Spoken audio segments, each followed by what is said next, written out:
जब लग गुरु मिले न साचा, तब लग गुरु करो 10 पांचा। क्या गुरु बदल सकते हैं? क्या गुरु बदलने से पाप लगता है? आध्यात्म के इस मैदान में आखिर सही गुरु कौन है? गीता जी में वर्णित तत्वदर्शी संत कौन है? इन सभी प्रश्नों के उत्तर जानने के लिए अवश्य सुनिए जगत गुरु तत्वदर्शी संत रामपाल जी महाराज के मंगल प्रवचन। दर्शकों, जगत गुरु संत रामपाल जी महाराज के अद्भुत अलौकिक सत्संग प्रवचनों ने हिंदुस्तान में ही नहीं बल्कि विश्व में एक आध्यात्मिक ज्ञान की क्रांति ला दी है। लाखों श्रद्धालुओं ने हमें इन सत्संगों के प्रसारण के लिए बधाई पत्र भेजे हैं। इसके साथ साथ कुछ श्रद्धालुओं ने कुछ शंकाएं भी हमारे को भेजी हैं। हमने उन सब श्रद्धालुओं की शंकाओं के निवारण के लिए संत रामपाल जी महाराज से भेंट की तथा महाराज जी से उन सभी शंकाओं का निवारण जाना, जिसकी जिज्ञासा हमारे दर्शकों में बनी हुई है। तो आइए अब जानते हैं परम पूज्य जगत गुरु तत्वदर्शी संत रामपाल जी महाराज से आपकी हर शंका का समाधान। महाराज जी, श्रीमद् भागवत गीता का ज्ञान किसने बोला? श्रीमद् भगवत गीता का ज्ञान श्री कृष्ण नहीं बोल रहा। श्री कृष्ण के अंदर प्रवेश करके ये ब्रह्म बोल रहा है, सरपुरुष बोल रहा है, ये काल बोल रहा है। महाराज जी, इसका प्रमाण कहाँ है? अब आपको दिखाते हैं कि जब महाभारत का युद्ध समाप्त हो चुका और युधिष्ठिर जी को राजगद्दी प्राप्त होगी, तो श्री कृष्ण ने कहा पांडवों से कि अब मैं द्वारका जाना चाहता हूं।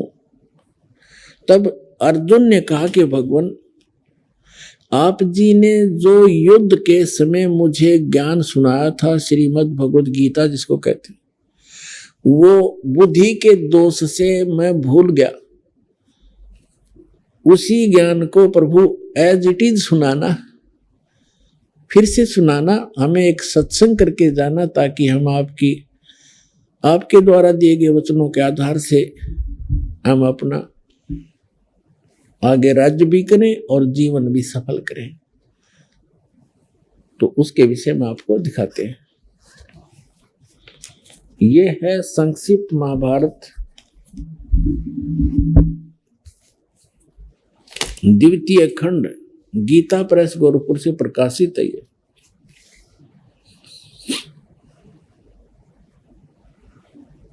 और कहां से छपा है? इसके अनुवादक भी वही हैं, द्वितीय खंड, संपादक तथा संशोधक जयदयाल गोविंद का, और ये यहां से छपी है।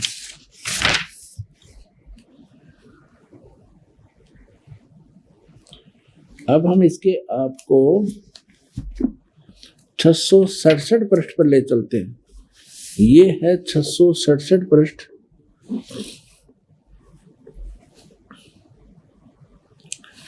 और यहां से हम शुरू करते हैं। अश्वमेधिक पर्व।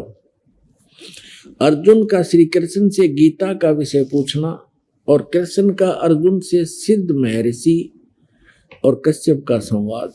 यहां देखिए, जन्मेजय ने पूछा, ब्राह्मण, शत्रुओं का नाश हो जाने के बाद जब महात्मा श्री कृष्ण और अर्जुन सभा में बैठकर वार्तालाप कर रहे थे, उसमें उनमें क्या क्या बातचीत हुई? तो वैशंपायन जी ने कहा, राजन, श्री कृष्ण सहित अर्जुन ने जब अपने राज्य पर पूरा अधिकार प्राप्त कर लिया तो वे दिव्य सभा भवन में आनंद के साथ रहने लगे।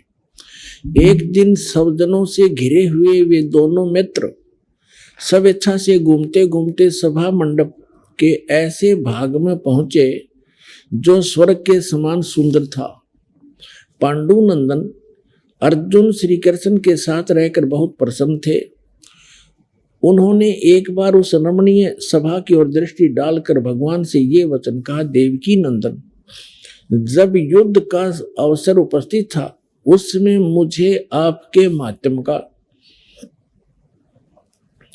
ज्ञान और ईश्वरीय स्वरूप का दर्शन हुआ था, किंतु केशव, आपने स्नेहवश पहले मुझे जो ज्ञान का उपदेश किया था वह सब इस समय बुद्धि के दोष से भूल गया है। उन विषयों को सुनने के लिए बार बार मेरे मन में उत्कंठा होती है। इधर आप जल्दी ही द्वारका जाने वाले हैं, अतः पुनः वह सब विषय मुझे सुना दीजिए। अब कहने का भाव ये है कि अर्जुन कह रहा है कि कृष्ण जी से कि आपने युद्ध के समय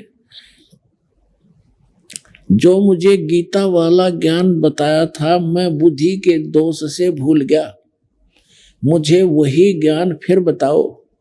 अब श्री कृष्ण जी क्या कहते हैं देखिए, वैशंपायन जी कहते हैं अर्जुन के ऐसे कहने पर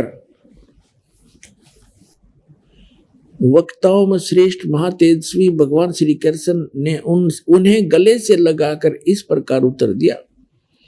श्री कृष्ण बोले, अर्जुन, उस समय मैंने तुम्हें अत्यंत गोपनीय विषय का श्रवण कराया था, अपने स्वरूपभूत धर्म सनातन पुरुषोत्तम तत्व का परिचय दिया था और नित्य लोकों का भी वर्णन किया था, किंतु तुमने जो अपनी नासमझी के कारण उस उपदेश को याद नहीं रखा, यह जानकर मुझे बड़ा खेद हुआ।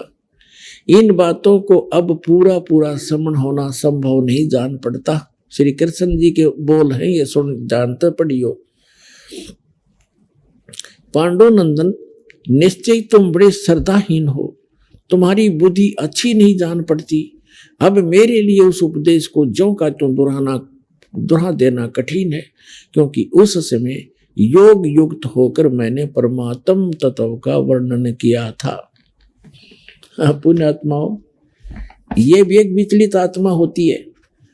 अब देखो, जैसे दास सत्संग कर रहा है और प्रथम बार कोई श्रोता इसको सुन रहा है, आज के सत्संग को मुश्किल से वो 60% याद रख सकता है, मुश्किल से। और फिर 1 हफ्ता 10 दिन के बाद, महीने 2 महीने के बाद वो मुझे मिले और मुझसे कहे, जी वो सत्संग आपने किया था वो फिर से सुनाना, तो मैं तुरंत सुना दूंगा।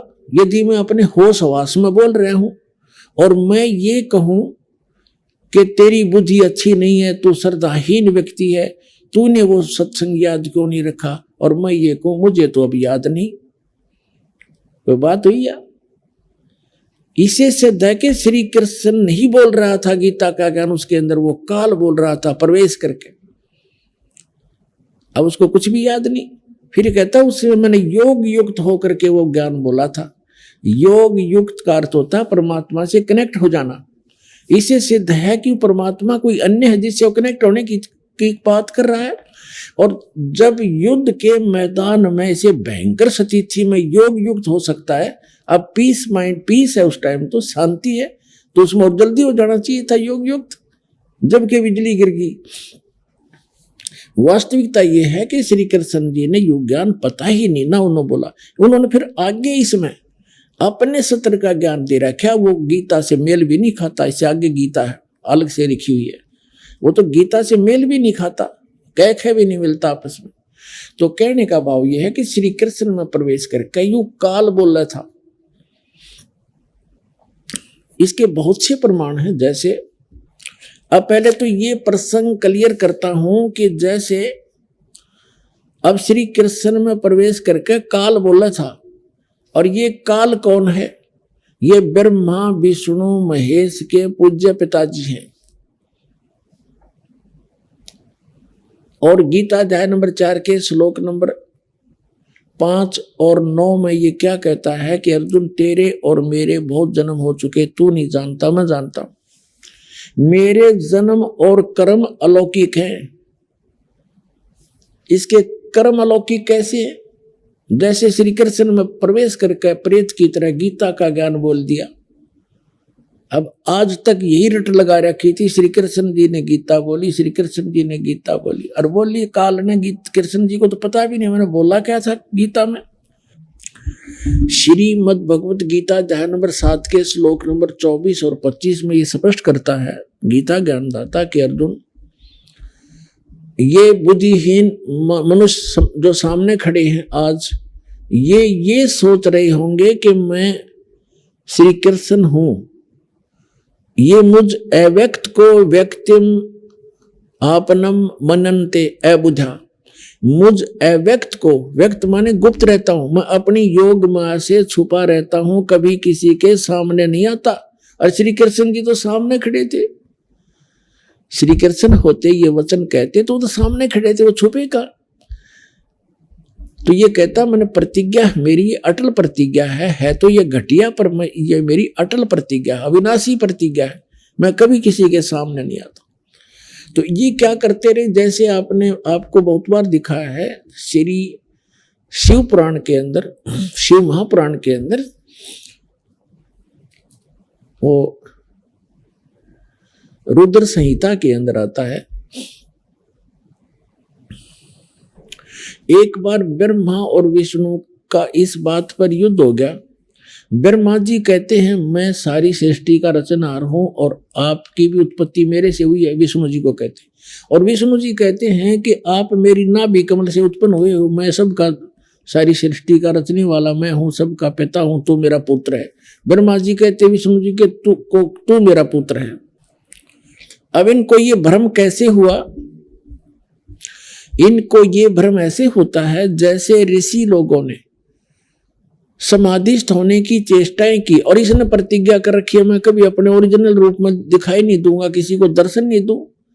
ये क्या करता है, जैसे ऋषि महर्षियों ने समाधिस्थ हुए और समाधि दशा में किसी को ब्रह्मा के रूप में दर्शन दे दिए, तो उसने, उस ऋषि ने सब जगह जो है गुणगान कर दिए कि ये ब्रह्मा जी स्वयं मालिक है, ये अपने आप को छुपाए बैठे हैं, ये जगत पिता है, मैंने समाधि दशा में इनके दर्शन हुए। इस बात से ब्रह्मा जी फूल गए, 10, 20, 50 ने ऐसे कह दिया और किसी को विष्णु जी के रूप में दर्शन दे दिए। तो उसने कहा कि विष्णु जी यही पूर्ण परमात्मा है, मैंने समाधि दशा में इनके दर्शन हुए, ये अपने आप को छुपाए हुए, ये जगत के मालिक हैं, जगत के रचने वाले हैं, ये सारा समर्थ है। तो उससे विष्णु जी को भ्रम हो गया कि मैं ही रचने वाला हूं, सारे मुझे ही कहने लग रहे। किसी को शंकर भगवान के रूप में दर्शन दे दिए समाधि दशा में, अंदर अंतःकरण में। तो उसने बता दिया कि शंकर भगवान जो ये बैठे तमोगुण, यही सर्वशक्तिमान है, कालज्ञ मृत्युंजय सर्वज्ञ सर्वपुष, सारी सृष्टि के रचना। वहां ब्रह्मा और विष्णु जी को भ्रम हो गया, तो उनका युद्ध हो गया। फिर वो बीच में एक स्तंभ खड़ा करा, पिल्लर खड़ा करा, लिंग, तो उन दोनों का युद्ध समाप्त किया। तब ये काल आ गया अपने पुत्र शिव का रूप धारण करके। ये अपने वास्तविक रूप में नहीं आता, इसका वास्तविक रूप कौन सा है, जो श्रीमद् भगवत गीता का ज्ञान देते समय युद्ध के मैदान में दिखा था इसने। 1000 भुजा का है ये, सहस्रा बाहु है ये। ब्रह्मा विष्णु महेश केवल 4 भुजा बना सकते हैं, दुर्गा केवल 8 भुजा बना सकती है, इससे ज्यादा नहीं है। और ये 1000 भुजा से लेकर और 10 भुजा और 4 भुजा और 2 भुजा में बना सकता है। तो ये ऐसे अपना वास्तविक रूप इसका वो 1000 भुजा, वो काल रूप है, वो इसका वास्तविक रूप है। तो उस वास्तविक रूप में ये कभी किसी को दर्शन नहीं देता, इसने प्रतिज्ञा कर रखी है। तो इसी का एक प्रमाण दिखाते हैं श्री विष्णु पुराण के अंदर कि एक बार राक्षसों का और देवताओं का युद्ध हो गया। देवता युद्ध में हार गए और राक्षस विजयी हो गए। देवता वहां से भागकर समुद्र के किनारे जाकर के तपस्या करने लगे। हे भगवान, हे सच्चिदानंद, हे सर्वशक्तिमान, हे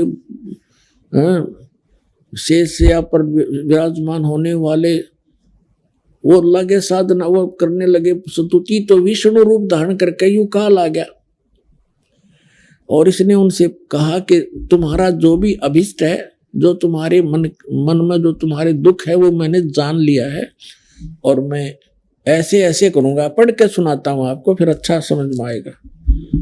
ये देखिएगा श्री विष्णु पुराण, गीता प्रेस गोरखपुर से प्रकाशित।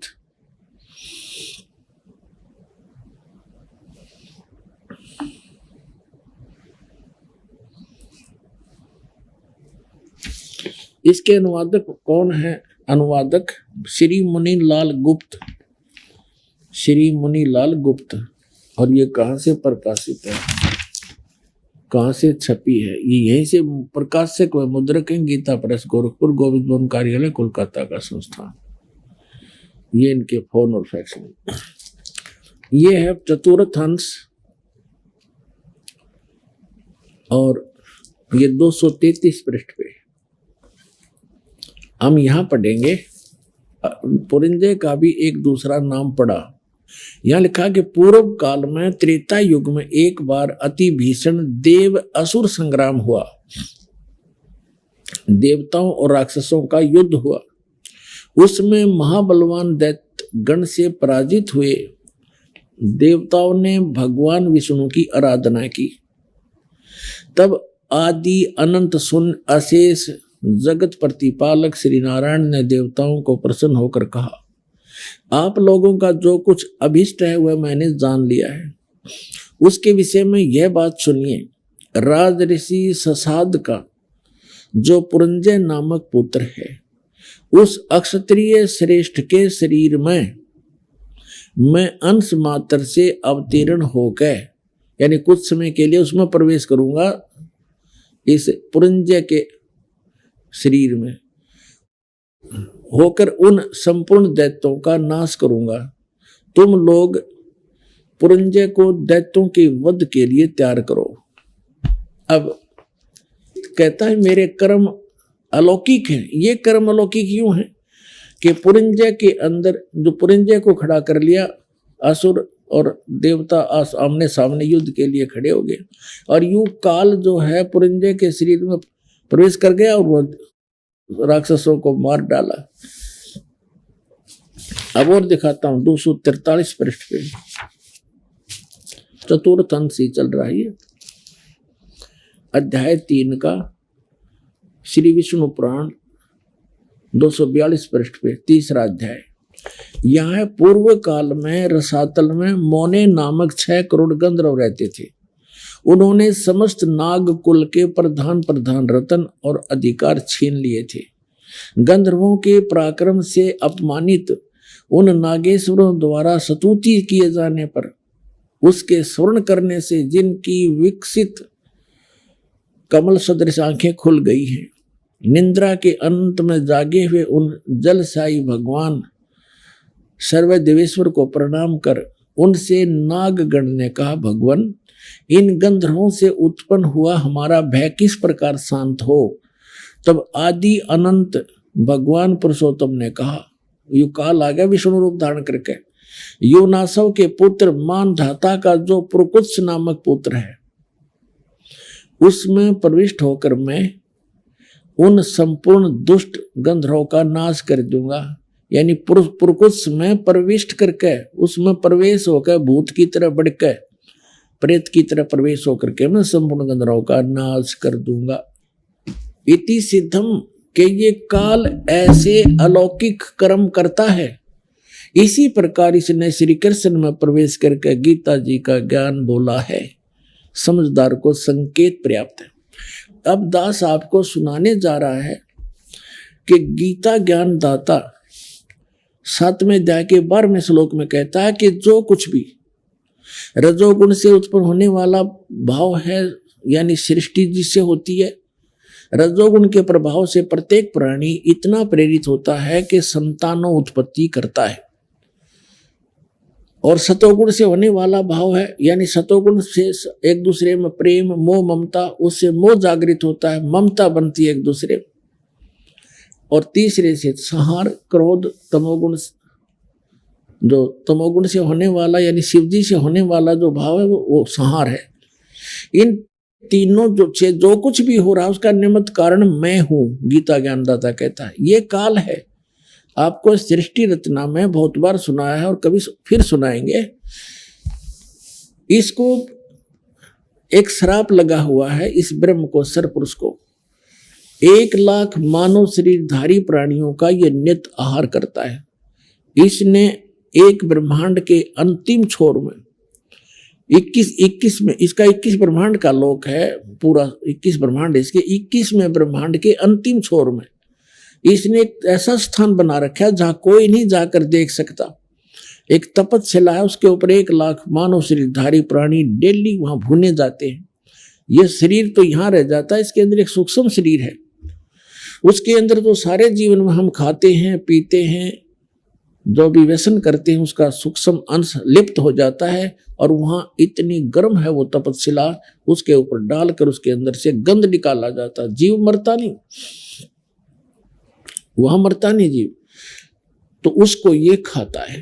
तो ये कहना चाह रहा है कि इनसे जो कुछ भी हो रहा है उसका निमित्त कारण मैं ही हूं, इनमें मैं नहीं और ये मुझ में नहीं, क्योंकि ये इनसे भिन्न रहता है।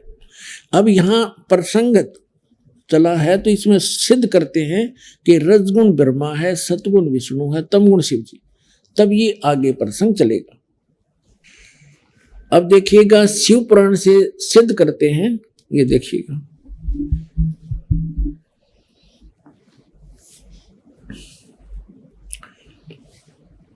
ये गीता प्रेस गोरखपुर से प्रकाशित है।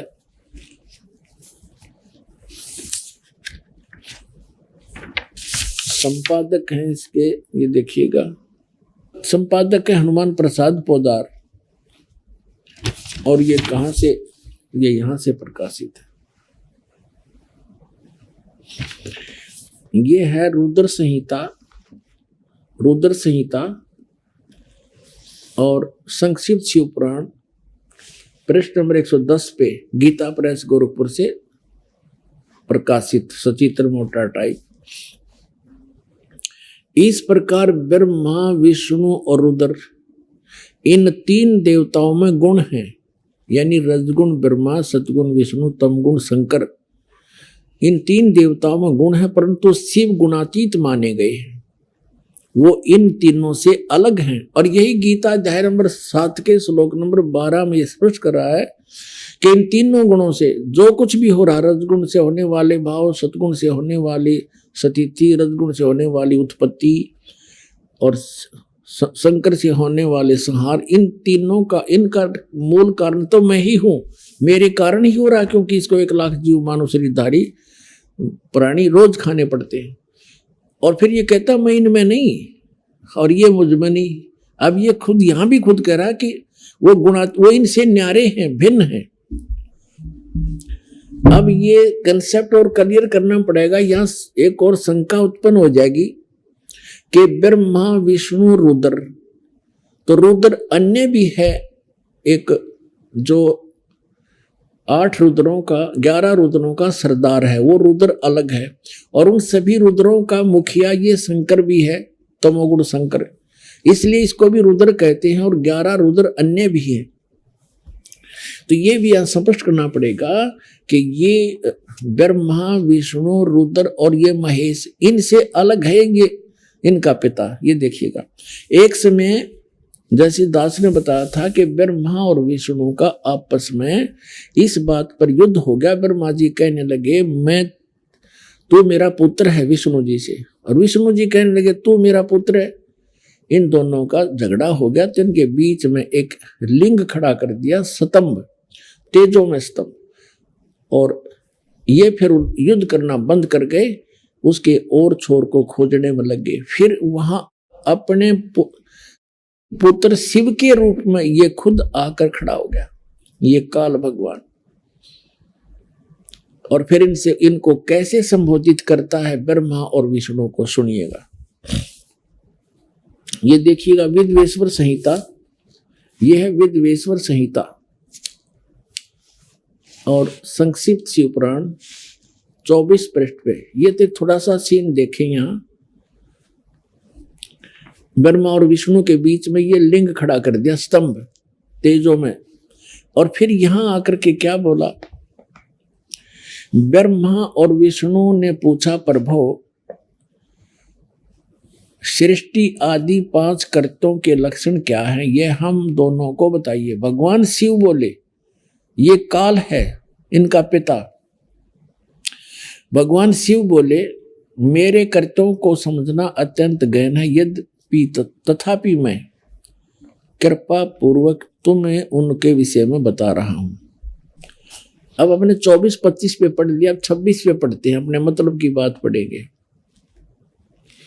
यहां आगे हम नीचे, पुत्रो, ब्रह्मा और विष्णु को ये काल बोल रहा है, पुत्रो तुम दोनों ने तपस्या करके प्रसन्न हुए मुझ परमेश्वर से सृष्टि और सतिथि नामक दो कृत यानी जो दो विभाग, ये दो जॉब प्राप्त किए हैं और ये दोनों तुम्हें बहुत प्रिय है। इसी प्रकार मेरी विभूति स्वरूप रुद्र और महेश्वर ने, मैं नहीं है, ने दो अत्यंत उत्तम कृत्य संहार और तिरोभाव प्राप्त किए।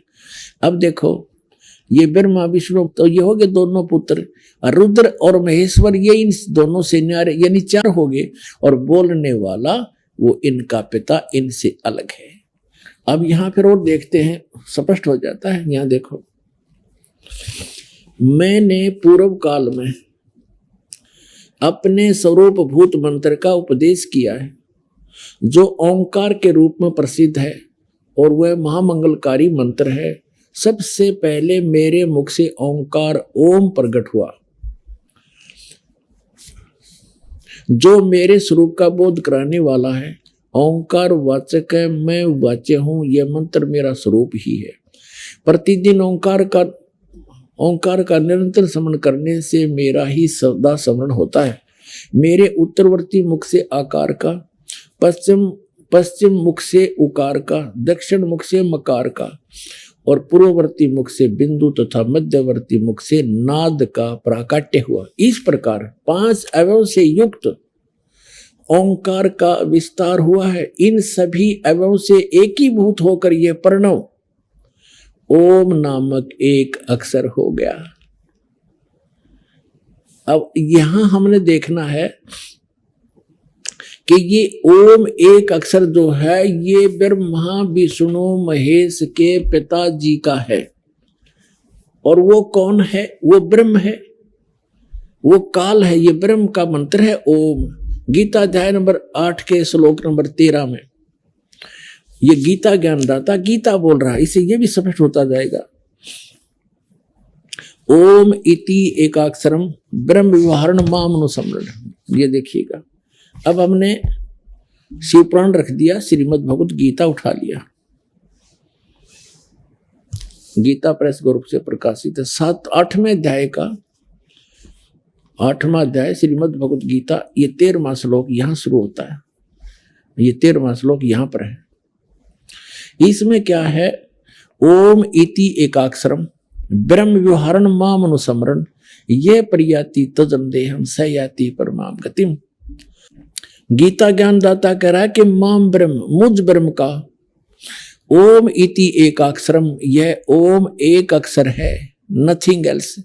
व्यवहारण मन उच्चारण करके अनुसमन सुमन करता हुआ ये प्रयति तजन देहम, जो संसार शरीर छोड़कर जाते समय तक इसका जाप करता है, जाता है, सयाति परमाम गति। इसका सुमन करता हुआ जो शरीर छोड़कर जाता सयाति परमाम गति। इस ओम से मिलने वाली, ये ओम यह उदाहरण है। जो पुरुष ओम ओम ओम, ये एक अक्षर हो गया ओम। इति, इस एक अक्षर ब्रह्म को उच्चारण करता हुआ मां मुझ निर्गुण ब्रह्म का चिंतन करता हुआ शरीर को त्याग कर जाता है, वह पुरुष परम गति को प्राप्त होता है। अब इसे ये सिद्ध हो गया कि शिव महापुराण में स्पष्ट हो गया कि ये ब्रह्मा विष्णु महेश रुद्र से जो 5वां है वो इनका पिता है। वो शिव पुराण का वहां संदेश दे रहा है और वो कह रहा है कि मेरा ओम मंत्र है। ओम ये 5 अवयवों से एकीभूत होकर एक ओंकार प्रणव रूप में ओंकार एक अक्षर हो गया। और यहाँ 8वें अध्याय के 13वें श्लोक में गीता जी में स्पष्ट कर रहा है, ये गीता ज्ञान दे रहा है कि ओम इति एकाक्षरम, यह ओम एक अक्षर जो है माम ब्रह्म, मुझ ब्रह्म का एक ओम अक्षर है, नथिंग एल्स। और सुमन करता हुआ, इसका उच्चारण करके सुमन करता हुआ यह प्रियाति तजन देह, जो शरीर छोड़कर जाता है या अंतिम सांस तक सिमरण करता है, सयाति परमाम गति, वह परम गति को प्राप्त होता है। कौन सी परम गति? जो ओम से, ओम की जाप से मिलने वाली है। वो क्या? ब्रह्मलोक। अभी आपने देवी भागवत में पढ़ा था कि देवी कह रही है हिमालय राजा को कि गीता प्रेस गोरखपुर से प्रकाशित श्री देवी भागवत सचित्र मोटा टाइप, जिसके 562 और 63 पृष्ठ पर देवी खुद स्पष्ट कर रही है हिमालय राजा को कि और सब पूजाएं त्याग दो, ब्रह्म का जाप करो, उसका एक ओम मंत्र है, वो ब्रह्मलोक में रहता है, उसको पा जाओगे। तो ओम के जाप से ब्रह्मलोक प्राप्ति है। गीता अध्याय नंबर 8 के श्लोक नंबर 16 में लिखा है कि ब्रह्मलोक पर्यंत सब पुनरावृत्ति में वहां गए प्राणी भी जन्म मृत्यु में आते। ये देखिएगा, ये वही श्रीमद् भगवत गीता, इसके 8वें अध्याय के अब 16वें श्लोक में क्या कहा है कि हे अर्जुन, ब्रह्मलोक पर्यंत सब लोग पुनरावृत्ति में, पुनरावृत्ति का इन्होंने यहां विश्लेषण भी किया है, अर्थात जिनको प्राप्त होकर पीछे संसार में आना पड़े ऐसे।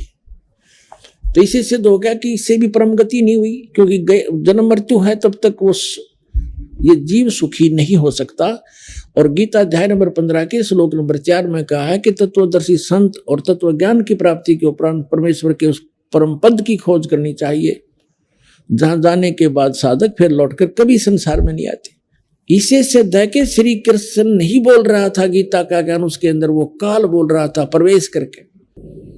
महाराज जी, क्या श्री ब्रह्मा जी, श्री विष्णु जी तथा श्री शिव जी की जन्म मृत्यु होती है? ब्रह्मा विष्णु महेश की जन्म मृत्यु होती है, ये अविनाशी नहीं है।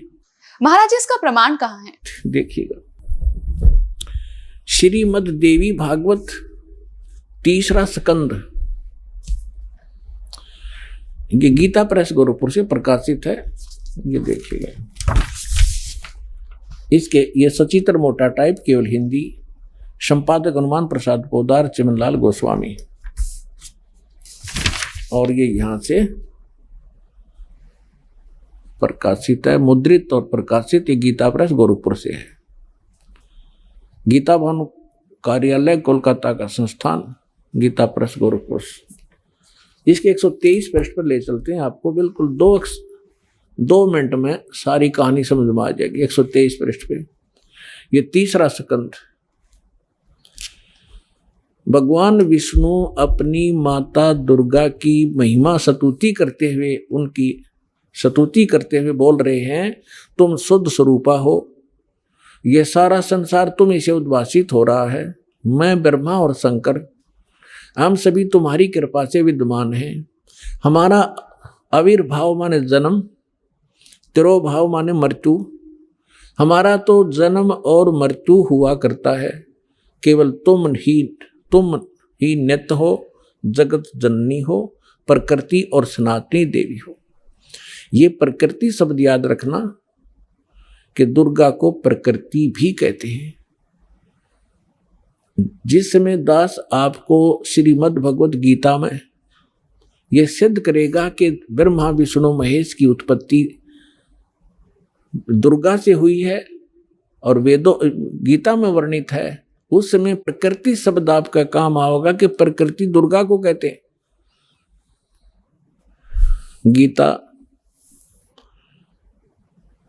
गीता के अंदर 2 प्रकृति बताई है। एक तो जड़, जैसे ये अग्नि वायु हवा आदि, और एक चेतन ये दुर्गा प्रकृति है। तो इसलिए कहते हैं तुम आप ही प्रकृति हो। और फिर भगवान शंकर क्या कहते हैं, देखिएगा। भगवान शंकर बोले, देवी यदि महाभाग विष्णु तुम्ही से प्रकट हुए हैं, उनके बाद उत्पन्न होने वाले ब्रह्मा भी तुम्हारे बालक हुए, फिर मैं तमोगुणी लीला करने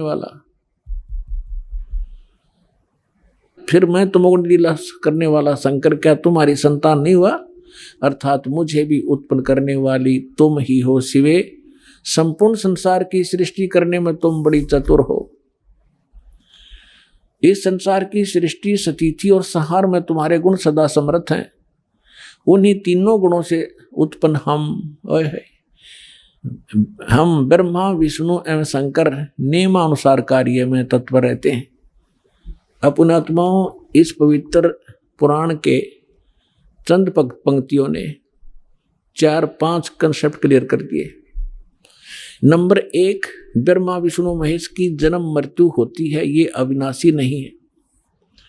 दूसरा ये कर दिया कि दुर्गा प्रकृति को कहते हैं। तीसरा ये हो गया कि प्रकृति दुर्गा इनकी माँ है।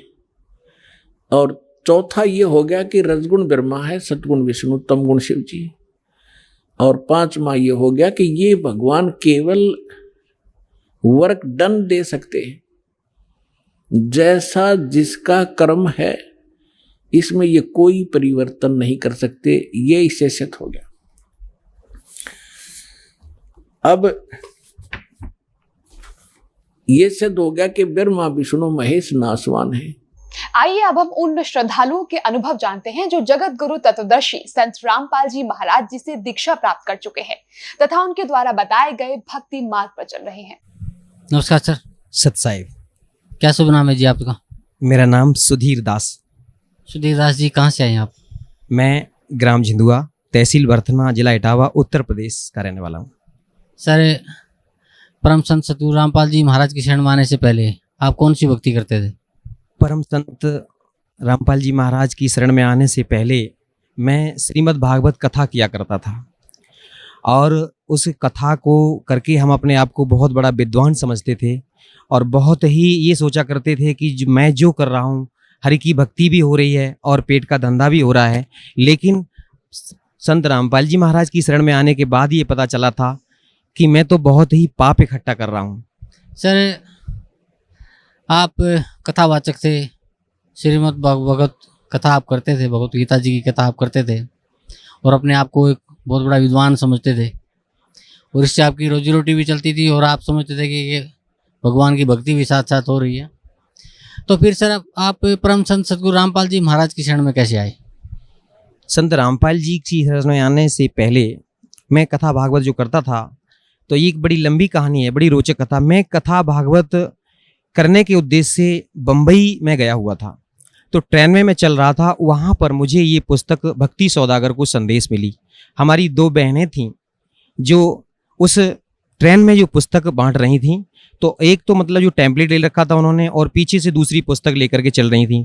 तो टेम्पलेट पर मैंने देखा है कि कौन ब्रह्मा का पिता है, कौन विष्णु की माता, शंकर का दादा कौन है। इस तरीके के जो सवाल मेरे दिमाग में कभी उठे भी नहीं थे, ऐसे सवाल देख करके मैं तो बड़ा हैरान रह गया।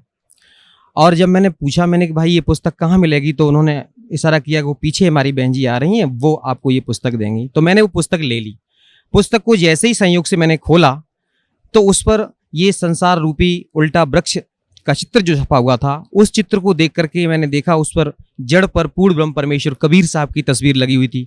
तो मैं चूंकि अपने आप को बहुत बड़ा विद्वान मानता था और मैंने उसको देख करके मैंने हंसना शुरू किया। मैंने कहा ये देखो, कबीर को परमेश्वर बता दिया पूर्ण ब्रह्म, और ये ब्रह्मा विष्णु महेश को तो डालियां बता रखा है इसमें। तो वो हमारी बहन जो पुस्तक लेकर के चल रही थी, तो उन्होंने कहा कि आप क्या जानते हो कबीर साहब के बारे में?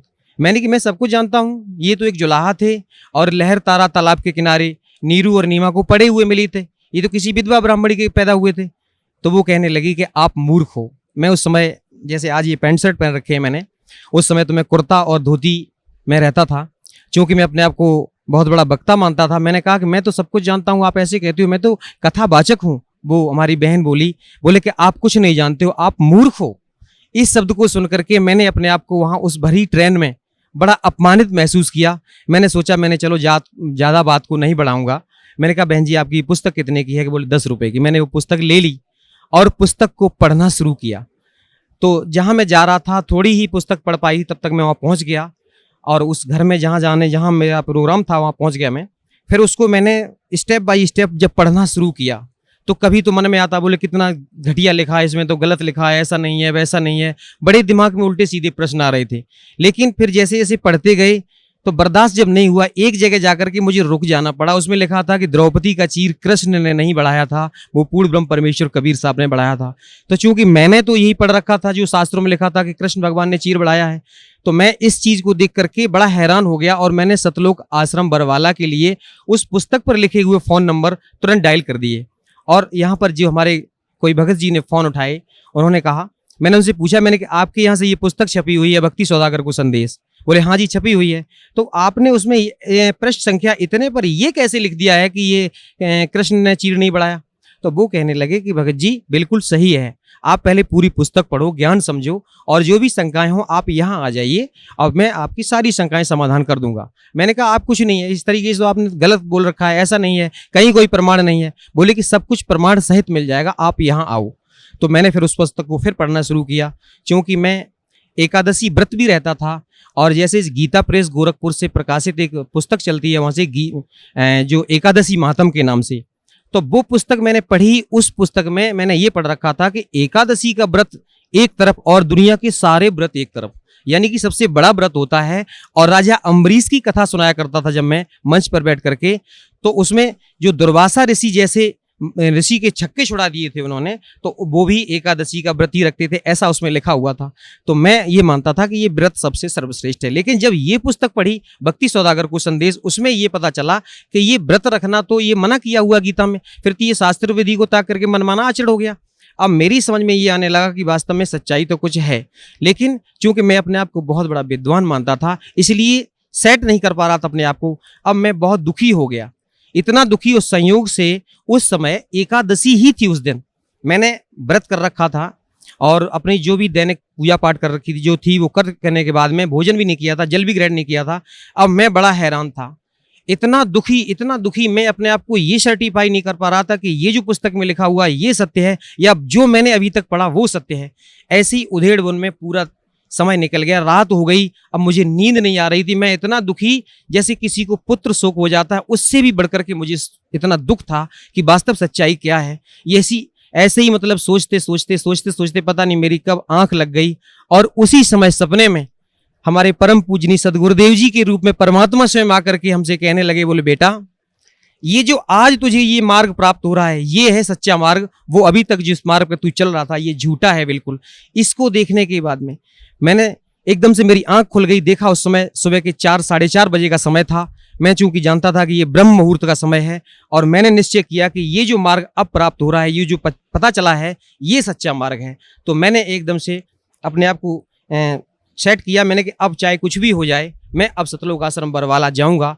अब जैसे ही मेरा वहाँ से कार्यक्रम समाप्त हुआ, मैं जब वापस आया यहाँ अपने इटावा में, मेरे पिताजी चूंकि शंकर जी की साधना किया करते थे, मैंने उनको बताया, मैंने कि पिताजी आप ये साधना करते हो ये गलत साधना है। और मैंने हजारों बार गीता पढ़ डाली थी। जब गीता अध्याय 7 श्लोक नंबर 12 से लेकर के 15 तक पढ़ता था, उसमें लिखा हुआ है कि जो ब्रह्मा विष्णु महेश की साधना करने वालों को राक्षस स्वभाव के धारण किए हुए मनुष्यों में नीच कहा गया है। और लास्ट में लिखा हुआ कि ये मेरी भी साधना नहीं करते। तो यहाँ पर मेरी बुद्धि चकराया करती थी कि ऐसा क्यों लिखा है, सारा समाज तो कृष्ण भगवान की पूजा करता है और कृष्ण भगवान ही गीता का ज्ञान दे रहे हैं और यहाँ पर लिखा हुआ कि मेरी साधना नहीं करते।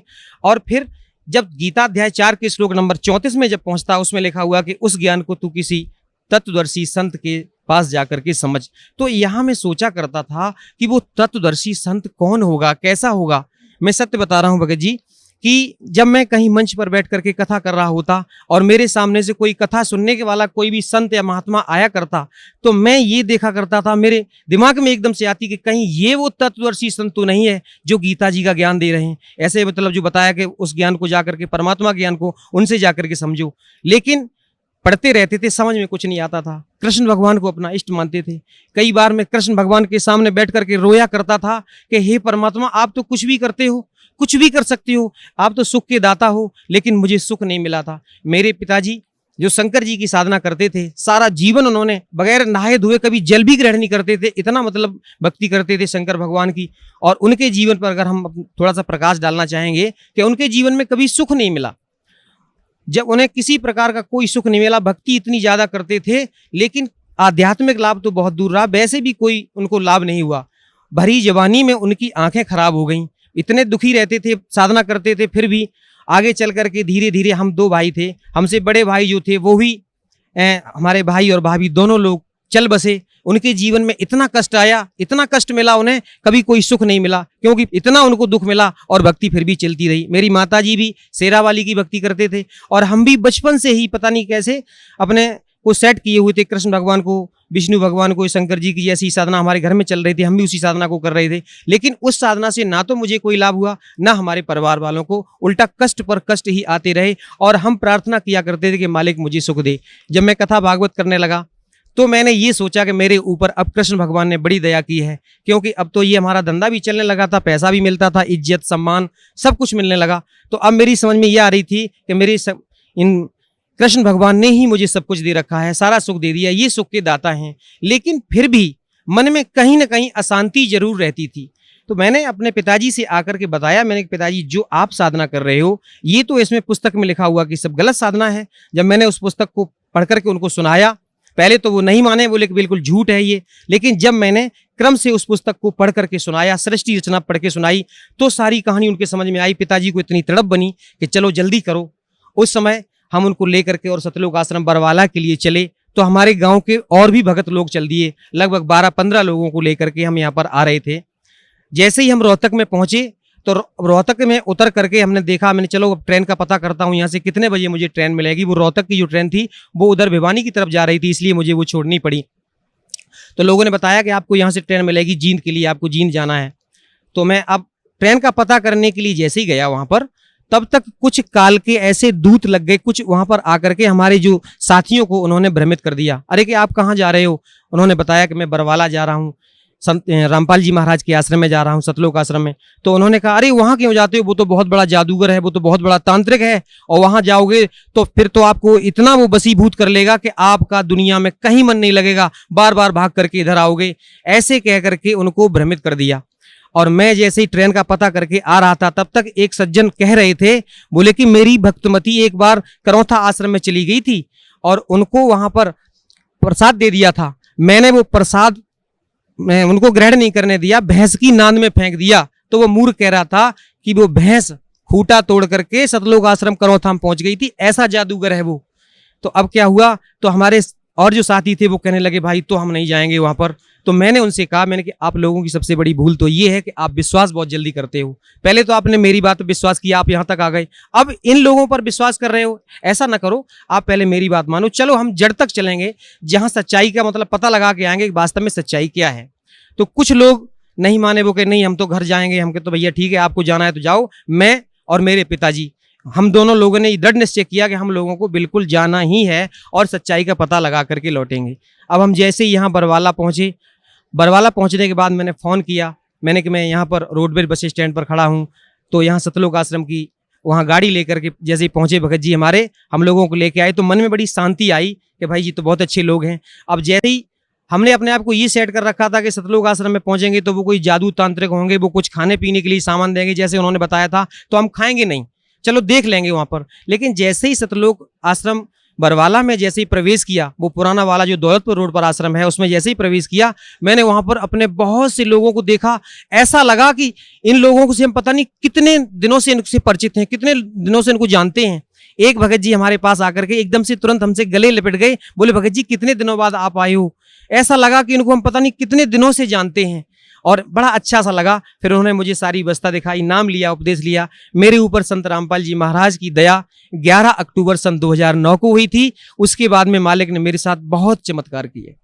सर, परम संत सतगुरु रामपाल जी महाराज की शरण माने के बाद आपको क्या लाभ मिला? सबसे बड़ा तो लाभ मुझे ये मिला कि जब हम लोग सतलोक आश्रम बरवाला पहुंचे और सतगुरुदेव जी से उपदेश लेने के बाद में दर्शनों के लिए जब गए, पिताजी मेरे साथ थे। चूंकि मेरे पिताजी, मैंने आपको पहले बताया भगत जी, उनको दिखाई नहीं देता, आंखें खराब हो चुकी हैं।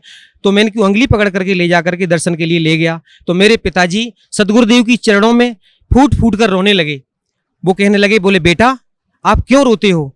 तो जब ये शब्द मैंने सुना कि ये मेरे पिताजी की उम्र उनसे ज्यादा लग रही थी और उन्होंने बेटा शब्द कहा, तो मेरे दिमाग में हथौड़ा सा लगा। बोले कि ये कैसे कह सकते हैं, कोई भी ऐसा नहीं कह सकता है, अपने से उम्र में बड़े को बेटा नहीं कह सकता, ये तो स्वयं परमात्मा ही है।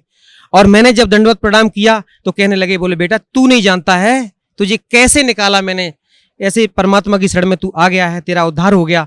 मेरे पिताजी फूट फूट कर रोने लगे। वो कहने लगे क्यों रोते हो? तो पिताजी ने कहा कि मेरी उम्र पूरी व्यर्थ चली गई। तो उन्होंने कहा नहीं नहीं, मैंने आपकी 20 वर्ष की उम्र और बढ़ाई है। तो मैंने उस समय ये शब्द बड़ा अतिशयोक्ति माना, मैंने कि ऐसे गुरुजी ने कह दिया होगा, लेकिन ये सत्य था। हम लोग जब उपदेश लेने के बाद घर वापस पहुंचे, पिताजी पर एकदम अचानक उन पर अटैक पड़ा और इतनी हालत उनकी बिगड़ने लगी, मुझे ऐसा लगा कि अब इनकी मृत्यु होने वाली है। लेकिन परमात्मा ने ये शब्द बोला था, मुझे उस पर विश्वास था कि कोई भी संत होता है, जो परम संत होते हैं, सदगुरु होते हैं, वो झूठ नहीं बोलते हैं, जो कह देते हैं वो सत्य होता है। मैंने तुरंत सतलोक आश्रम बरवाला में फ़ोन लगाया और उनको बताया, मैंने भगत जी मेरे पिताजी की हालत ऐसे ऐसे बहुत ज़्यादा ख़राब हो रही है। तो उन्होंने कहा कि अमृत जल और प्रसाद जो रखा है उसको दे दो और दंडवत प्रणाम करने के बाद में परमात्मा से प्रार्थना करो और जितनी जल्दी हो सके आप शीघ्र यहाँ ले आओ। भगत जी 2 बार अटैक पड़ा उनको और उसके बाद में हालत जैसे ही मैंने उनको प्रसाद और अमृत जल दिया उनकी हालत में तुरंत सुधार हो गया। उसके बाद में मैं तुरंत ही वहां से निकला और सतलोक आश्रम बरवाला में आकर के सदगुरु देव जी के चरणों में दंडवत प्रणाम किया और इस तरीके से मालिक ने आज तक अब मेरे पिताजी को किसी प्रकार की कोई दिक्कत नहीं है और जैसा उन्होंने कहा था कि उनकी उम्र बढ़ाई है वो बिल्कुल स्वस्थ हैं। इस समय उनकी उम्र लगभग 86 वर्ष की हो रही है। उसके बाद में हमारे साथ और बहुत से चमत्कार किए, मेरी स्वयं उम्र बढ़ाई, मेरे बच्चे को जीवन दान दिया। एक बच्चा मेरा बड़ा वाला एक दिन एक पेड़ पर जमनी खाने के लिए चढ़ गया था और उस पेड़ से अचानक वो गिरा। जहां पर गिरा था वहां पर चारा खिलाने के लिए, बैलों को चारा खिलाने के लिए ये नांद जो बना रखी होती है उसके और बीच में एक खूंटा गड़ा हुआ था, उनके दोनों के बीच में गिरा। अगर मान लीजिए सिर उसकी उसमें लगता पक्की चट्टान सी थी तो सिर फट जाता तो उसकी मृत्यु हो जाती। अगर खूंटे के ऊपर गिरता कहीं भी मतलब पेट में या कहीं घुस जाता तो उसकी मृत्यु हो जाती। उस दिन उसका मृत्यु योग था, लेकिन मालिक ने इतनी दया की कि उस नांद और खूंटे के बीच में वो गिरा। थोड़ा सा हाथ में चोट लगी जो मालिक की दया से वो अब बिल्कुल सही है, ऐसे उसकी जान बचाई। और एक दिन छोटा बेटा मेरा यहाँ सतलोक आश्रम बरवाला में आया हुआ था मेरी माताजी के साथ में, और यहाँ से जब जो लोग वापस जा रहे थे, चूंकि इटावा रेलवे स्टेशन पर इनको उतरना था, लेकिन माताजी तो उतर गई, वो छोटा बच्चा उतर नहीं पाया और ट्रेन चल पड़ी। ट्रेन चल पड़ी तो माताजी एकदम दहाड़े मार मार के रोने लगी कि मेरा बच्चा चला गया, मेरा बच्चा चला गया। हमारे और भी गुरु भाई हमारी माताजी के साथ में थे, उन्होंने मेरे पास फ़ोन किया, बोले भगत जी आपका छोटा बेटा ट्रेन से नहीं उतर पाया है और माताजी इस तरीके से बहुत ज़्यादा रो रही हैं। तो मैंने उनसे कहा कि माताजी से आप कहो कि वो चुपचाप घर जाएं, वो परमात्मा का बच्चा है, वो मेरा बच्चा नहीं है, मालिक अपने आप दया करेंगे, वो बच्चा अपने आप घर आ जाएगा, आप चिंता ना करो। चूंकि मैं घर पे था तो ये फ़ोन पर वार्ता हो रही थी, हमारे पड़ोसी और लोग सुन रहे थे, तो वो उनको पता चला वो क्या हो गया है। तो मैंने कहा मैंने ऐसे ऐसे छोटा बेटा जो है वो ट्रेन में बैठा चला गया, वो उतर नहीं पाया है। तो वो लोग हंसी उड़ाने लगे, खिल्ली करने लगे कि आप तो कहते हो आपके परमात्मा है संत रामपाल जी महाराज, तो अब देखो अब परमात्मा होंगे। तो मैंने कहा आप चिंता ना करो, आप ऐसा मत बोलो, आप नहीं जानते हो वो परमात्मा ही है और अभी बच्चा देखना थोड़ी देर बाद अपने आप वापस आ जाएगा। और मैं इस विश्वास के साथ, मैं तो बिल्कुल दृढ़ हो गया था, मैंने कि कुछ नहीं होगा, वो अपने आप परमात्मा दया करेंगे। और मैं चाह करके भी कुछ नहीं कर सकता था, लेकिन कुछ लोग कहने लगे अरे आप जाकर के आगे देखो, अगली स्टेशन पर शायद उतर जाए। मैंने कि मुझे कोई टेंशन नहीं है, लेकिन फिर भी जब ज़्यादा लोगों ने कहा, हमारी भक्तमती बड़ी दुखी होने लगी। मैंने कहा आप चिंता ना करो, आज मालिक की दया से पूरा परिवार हम लोग परमात्मा की शरण में है। तो उन्होंने कहा कि आप जाओ, दुखी होने लगे। मैंने कहा आप चिंता ना करो, चलो मैं जाता हूँ। तो मैंने जैसे ही घर से और निकला था तो मैं क्या देख रहा हूं कि उधर से वो बच्चा मेरा अपने आप चला आ रहा है रोड पर। अब मैं उसके पास पहुंचा, मैंने पूछा मैंने माताजी को कहाँ छोड़ दिया। वो कहने लगे माताजी इटावा में उतर गई थी, मैं उतर नहीं पाया। मैंने कहा आप कहाँ उतरे हो? तो अगला स्टेशन जो था वो वहां उतर गया। जैसे मान लीजिए छोटा सा बालक था और उससे कोई कह रहा, बोले बेटा यहाँ उतर जाओ। उसका जो बैग था उसमें दीक्षा फार्म था यहाँ सतलोक आश्रम बरवाला का, वो चला गया, सारे कपड़े चले गए और वो बच्चा उतर के आ गया। तो मैंने बेटा तुम यहाँ कैसे पहुंचे? तो वो कहने लगा कि कोई अंकल जी आए थे और मुझे साइकिल पर बिठा करके इधर से लेकर के इधर आए। तो मैंने कि वो चले किधर गए? बोले वापस चले गए। मैं समझ गया कि ये परमात्मा का ही काम है, ये कोई जीव की ताकत नहीं, ऐसा नहीं कर सकता है। और मेरे साथ में मेरी स्वयं उम्र बढ़ाई मालिक ने। मैं एक बार भिंड जिले से लौट करके अपने इटावा आ रहा था, मारुति वैन में आगे बैठा हुआ था, 60-65 की स्पीड में मारुति वैन। ड्राइवर ने उसको बहुत कंट्रोल किया, लेकिन पता नहीं उसकी स्टीयरिंग फेल हो गई, क्या हो गया, वो सीधी जाकर के एक दीवार में घुस गई। तो आगे का जो डैशबोर्ड था, मैं आगे ही बैठा हुआ था क्योंकि ड्राइवर के साथ में, तो ड्राइवर की जो साइड थी उसने अपनी साइड तो बचा ली, लेकिन जिस साइड में मैं बैठा हुआ था वो एकदम से ऐसी गाड़ी पिस गई, मैं उसमें फंस गया। तो मैंने अपने आप को ऐसा महसूस किया कि मेरी दोनों टांगें कट चुकी हैं और नीचे से, यहाँ से लेकर के नीचे का धड़ जो है वो मेरा समाप्त हो गया है और अब तेरी मृत्यु निश्चित है। उसी समय जैसे मान लो मेरे से कोई कह रहा है कि बेटा सतनाम का जाप कर, मैंने सतनाम का जैसे ही जाप किया, अभी 2 मिनट ही हुए थे, एकदम से शरीर में चेतना हुई। जैसे मान ली मैंने अपने आप को महसूस किया हो कि कोई मुझे नीचे से एकदम से आशीर्वाद दे करके, बिल्कुल वो परमात्मा की दया थी कि मेरा शरीर बिल्कुल सही है। मैंने अपने आप को सही महसूस किया कि टांगे भी सुरक्षित हैं और भी किसी प्रकार की कोई दिक्कत नहीं है। अब क्या हुआ, मुझे चूंकि मैं फंस गया था, पीछे खींच करके निकाला गया और हमारी चोट भी यहाँ पर लगी हुई थी, बहुत ज्यादा ब्लड निकल रहा था। उस दिन मेरा मृत्यु योग था, लेकिन मालिक ने मेरे ऊपर दया की, मुझे जीवन दान दिया। मुझे अनायास ही वो शब्द याद आ गए जो मैंने कभी बचपन में किसी तांत्रिक से पूछा था। एक बार मैंने एक तांत्रिक से, वो हाथ देखने वाला आ गया था, उससे मैंने अपने जीवन, चूंकि दिखाया करते थे पहले, ऐसे धारणा बनी रहती थी, तो उसने मुझे बताया था, बोले बेटा आपकी 35 वर्ष की आयु में मृत्यु हो जाएगी। तो मैंने ये झूठ माना था और उसने ये भी कह दिया था कि आपके भाई की भी मृत्यु 35 वर्ष में हुई है और आपकी भी मृत्यु 35 वर्ष में होगी। उस दिन मैंने, जब वो दिन तुरंत मुझे याद आ गया, उस दिन दास ये पूरा 35 वर्ष का हो चुका था। तो मैंने समझ लिया कि ये मालिक ने दया की, आज मेरा मृत्यु योग था। इस तरीके से मुझे मालिक ने मुझे भी जीवन दान दिया, मेरे ऊपर बड़ी दया की। सर, परम संत सतगुरु रामपाल जी महाराज से नाम उपदेश लेने के बाद आपको बहुत से लाभ मिले, आपको जीवन दान भी मिला, आपके बच्चों को जीवन दान मिला, आपके पिताजी को भी जीवन दान मिला। तो सर, भक्त समाज को आप क्या संदेश देना चाहते हैं? सबसे पहले तो मैं साधना चैनल वालों का बहुत धन्यवाद करना चाहूँगा कि उन्होंने सच्चाई हम लोगों तक पहुँचाई। हम लोगों को पता ही नहीं था कि वास्तव में सच्चाई क्या होती है, और साधना चैनल वालों का मैं बहुत ही आभारी हूं।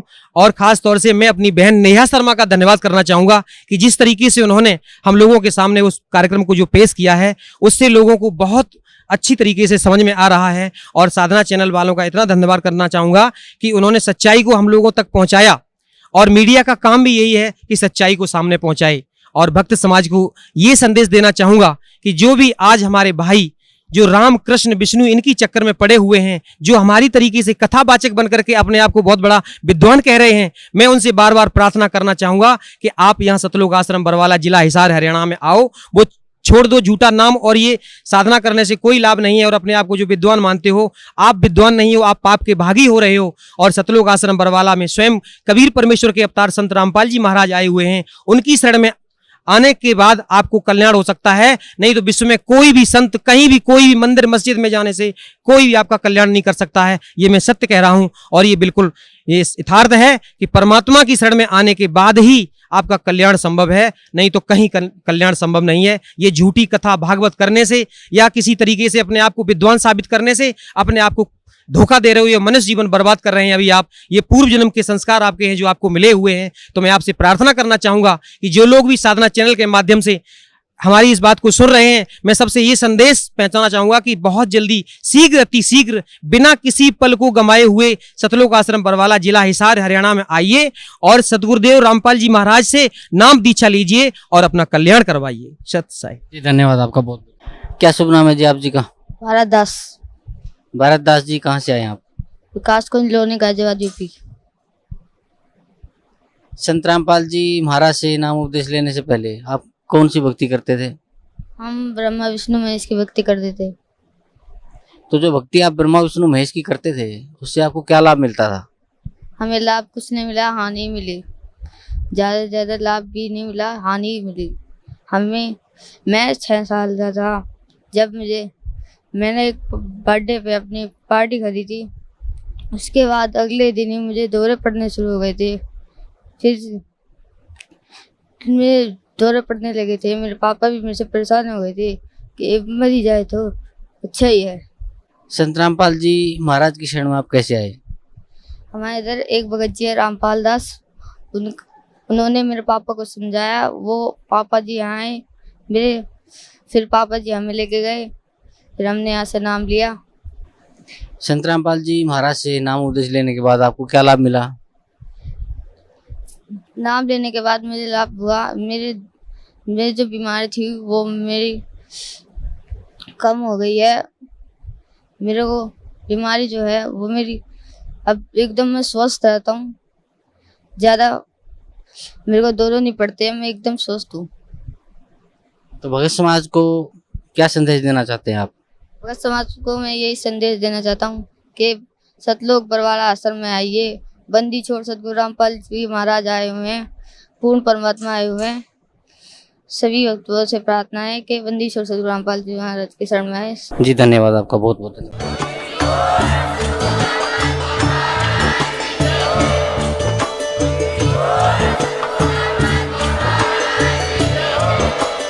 आप सुन रहे थे जगत गुरु तत्वदर्शी संत रामपाल जी महाराज जी के मंगल प्रवचन। अधिक जानकारी के लिए विजिट कीजिए हमारी वेबसाइट www.jagatgururampalji.org। संत रामपाल जी महाराज जी के शुभ आशीर्वाद से पूरे विश्व भर में 500 से भी ज्यादा नाम दीक्षा केंद्र हैं, जिन पर संत रामपाल जी महाराज जी द्वारा ऑनलाइन निशुल्क नाम दीक्षा दी जा रही है। अपने नजदीकी नाम दीक्षा केंद्र का पता करने के लिए संपर्क करें 8222880541।